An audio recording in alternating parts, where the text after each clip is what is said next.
Hey guys, it's the Unsmooth Criminal, and I'm back. Sadly, I'm back. I don't want to do this one. I'm freaking having nightmares just thinking about things to do about this one.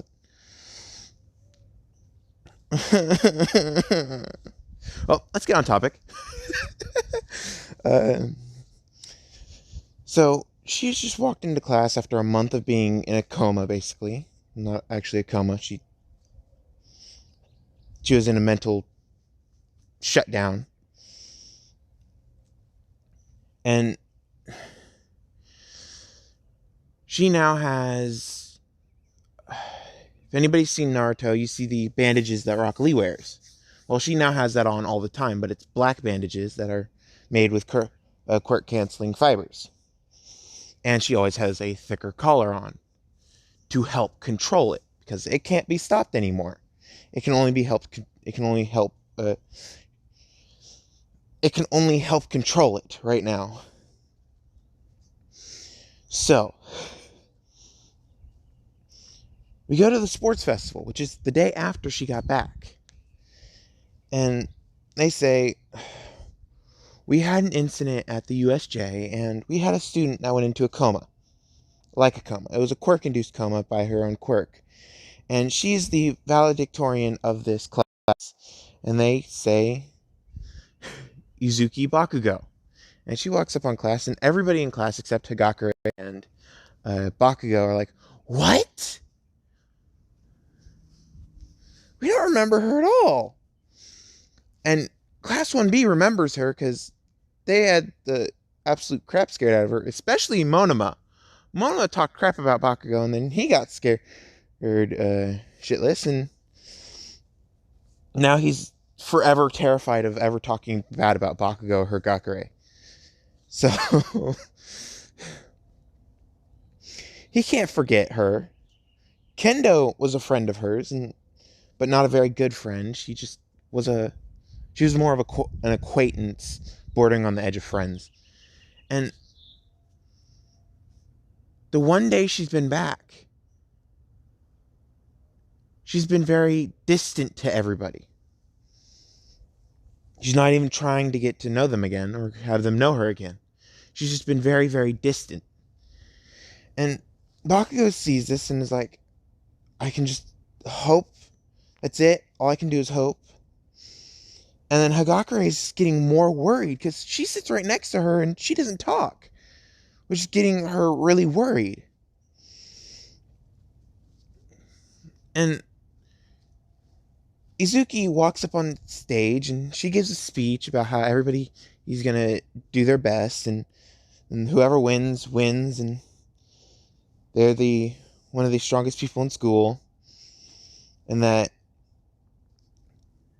if you think that wearing bandages on your arm and a quirk canceling collar and a collar on your neck is weird, well, then I'm the weirdest person here. And she said this depressed like. And all the pro heroes remember her because she's known as the nightmare right now. Because a lot of pro heroes had to help put the collar and cuffs on. Because she won't severely injure heroes who aren't trying to hurt her, or Bakugo, or Hagakure. But she will injure people who try to hurt her or her friends. But in her mind, she's thinking, I don't have any friends anymore because everybody's forgotten me. And she's been saying this over and over, that she forgot Bakugo and Hagakure remembered her. So she's getting depressed. This is going to be very important. Very, very important. And so we go to the relay race, and she asks Midnight before the race starts, can I take off one bandage? And Midnight phones and Daisaw and says, how much is one bandage? And he goes, one bandage is 25% of her power. And she goes, you can take off the collar. And she goes, okay. Because the collar takes off 15. The bandages take off 25. So she currently has 35% of her power out at all times. So she takes off the collar and she hands it to Midnight, saying, if anything happens, I hope you know what to do. And she goes, I do. And she walks over to Hagakure and gives her the collar, and walks over to Bakugo and gives him a spare collar, and says, if she goes berserk, it's your job to do it. And everybody's coordinating. All the teachers are coordinating because they saw her take off the collar. And the police outside know that there's going to most likely be an incident if something happens to some people. So we go to the start of the race, and they say go, and she's gone. She just disappears. And then everybody's like, what happened? And then they all get flung into the stadium, further into the stadium, actually, because of the wind pressure that she made from boosting. So she barrels through the robots. She jumps over the gap. And she just jumps over the mines, because the mines are shorter than the gap. And she runs to the end, and she's at the end, and she just sits down. And she looks sad. But she puts on a fake smile.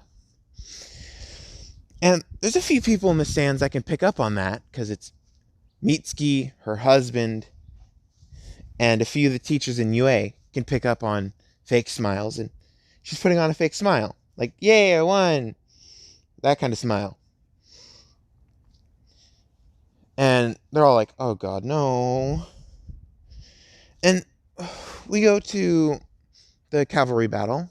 Bakugo and Hagakure ask to be on her team, and she goes, sure, and puts on a fake smile again. Bakugo and Hagakure now pick up on this, and they're worried even more, because she never fake smiles.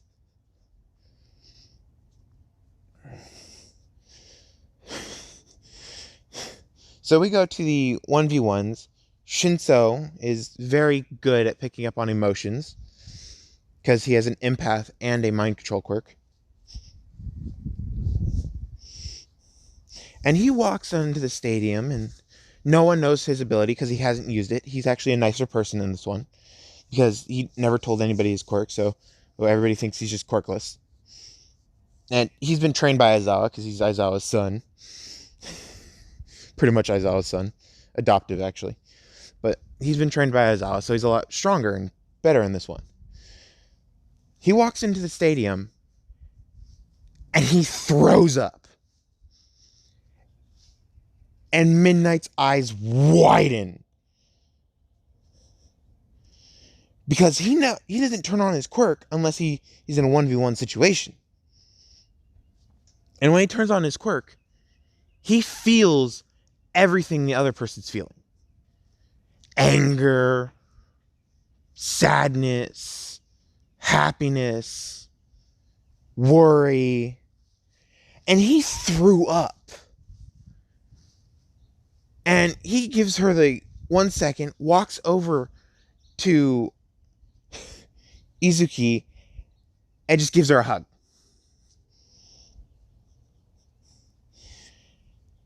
That's what set her off. She has her collar on, by the way. She starts to cry. And Hagakure, using her Cheshire quirk to teleports right on them, and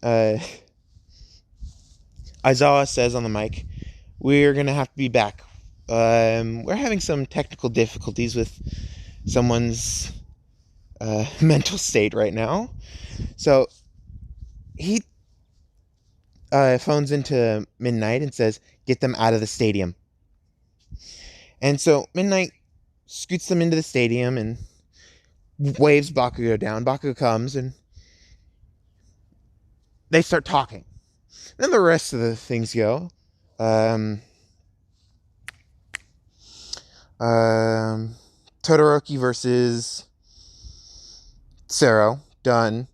Ida versus Mei, done. Tetsu versus Kirishima, done. Tokoyami versus Momo, done.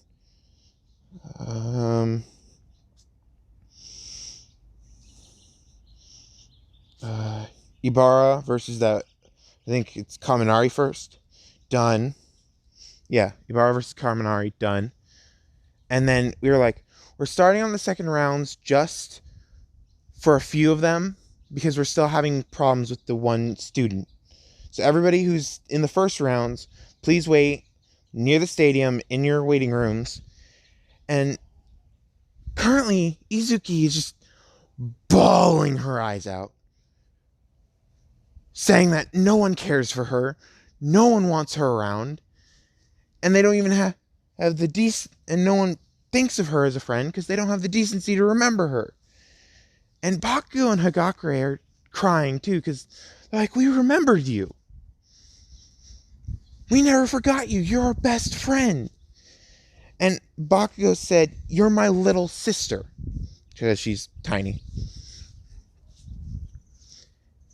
And she starts crying even more, and she says that you don't want me here. And Aizawa called Mitsuki because Bakugo gave Aizawa Mitsuki's number, and he said, we need you and your husband down with Izuki immediately. And she asks why, and he says, just listen. And he puts it out, and all she hears is crying. And she starts freaking out like, we need to go now. And he goes, what do you mean? And she goes, Izuki needs us now. And he goes, oh, okay. And he runs down there, and after all the rest of the fighting that they can do, they say, we're going to take a 30-minute break because we still have some issues with that student. We're going to continue this a little later. Please, just bear with us. This is the first and last time we hope this ever happens. And he just turns the mic off and says, Mike, you explain it to them. Because at this point, he just feels depressed for her. And Mike goes, okay, so I'm here to explain her quirk. Izuki Midoriya. Quirk. Nightmare glitch. Well, actually, it's called FNAF, but we don't know what FNAF means. And there's someone in the stadium just going, yes, another one. Yeah. And this person is very creepy. He has a giant smile on. His eyes are completely blank. Like he doesn't have any eyes. And his skin's purple. And he has a purple suit on with a purple tie and a purple button-up shirt underneath. His shoes are purple, and everybody thought he was weird. And just them hearing, yes, another one, they're like, what? So we go to...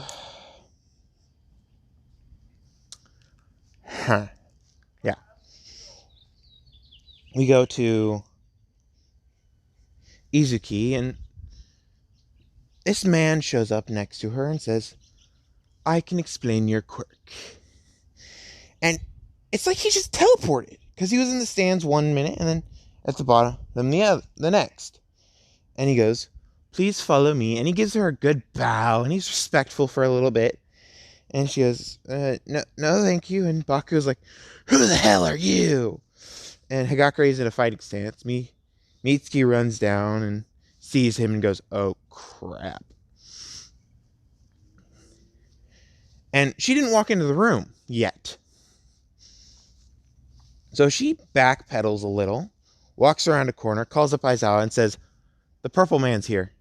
And Aizawa's eyes widen and he goes, what? And she goes, yeah, we kind of need you down here immediately.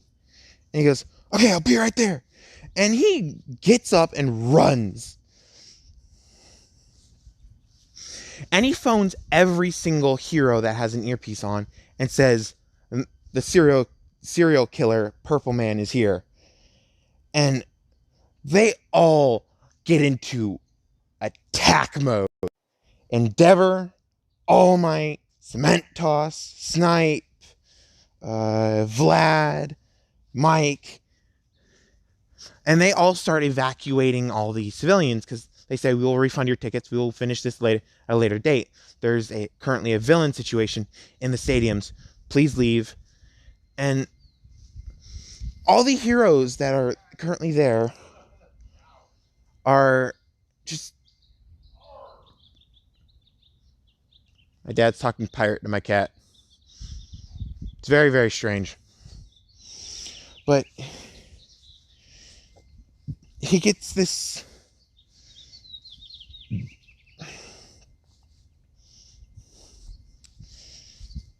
feeling that she's going to be good for him.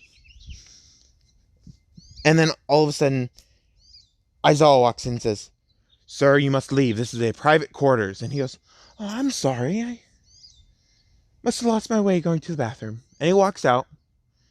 And he walks into the stadium and goes, "Well, this is going to be fun." And all the low-level heroes that no one cares about die in this. And then the only person that can actually fight him is Izuki. So we go to when Izuki starts to calm down. And Aizawa's like, "Izuki, I know you don't want to do this again, but we need your help." And she goes, "Why? I'm a monster. You don't want a monster to help?" And he's like, "You're not a goddamn monster. You have not taken any lives. It was your quirk that did that."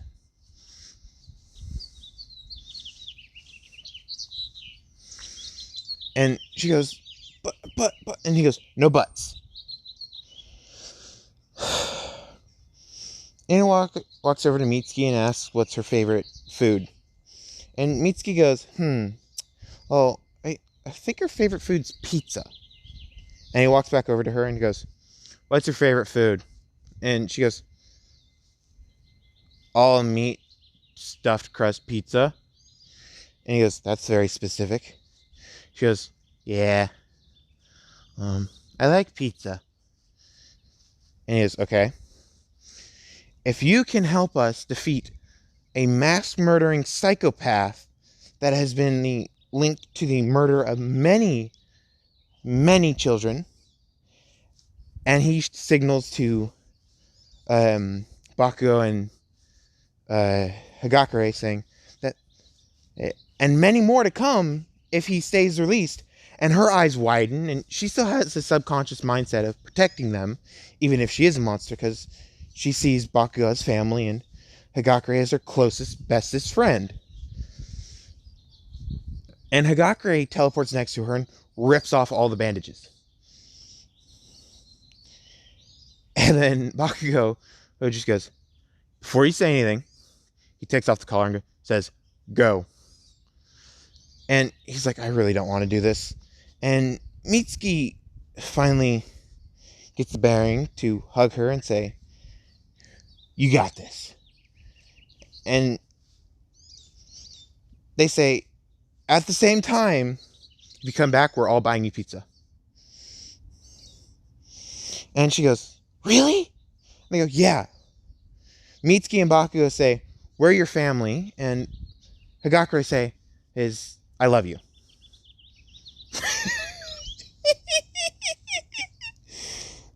And Bakugo starts laughing his ass off. Mitsuki is like, "What?" And Izuki is like,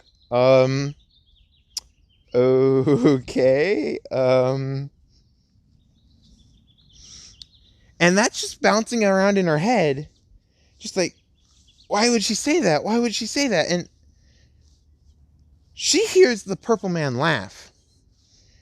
And on instinct, her glitchy nightmare mode activates. But she's in complete control. And she's looking around and goes, "I am a monster. Oh, talk to you guys later." And they all blink, just making sure that they are closing their eyes. And she teleports behind him and goes, "Hey, man." And he turns around and goes, "Oh, oh, crap." And she stabs him through the chest. Not the heart. No, no, no. She's not that tall. It's like 8'3". Stay fast, more like dead last. If anybody knows that reference that I just said, good on you. He's 8'3". And she just stabs him again in the gut. And then again. And then again. It's like, why are you ruining my suit? And he's just standing there getting stabbed over and over and over again. And she's like, You're going to be a jerk, aren't you? And he goes, "No. I'm offering you a chance to join my crew. My little fun house, to be more exact." And she goes, "Yeah, no." So she punches him in the face, because she jumped up just to do it. And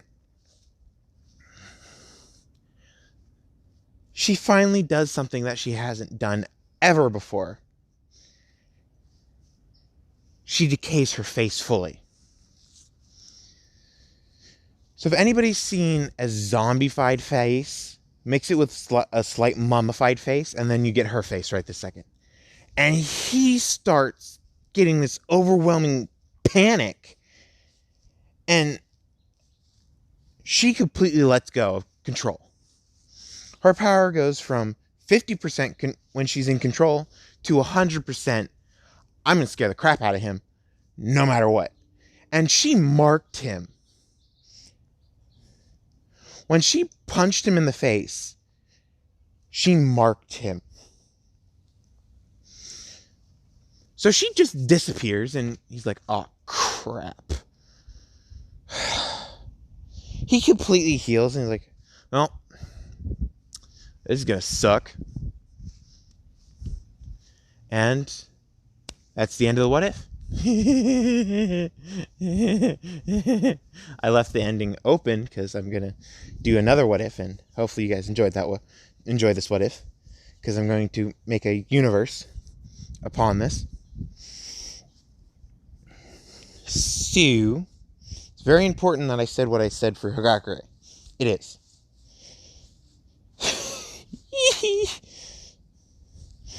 I'm going to record another what if right after this, and hopefully this one goes up first. Yeah, this one will definitely go up first. I probably won't finish the other what if. Well, talk to you guys later.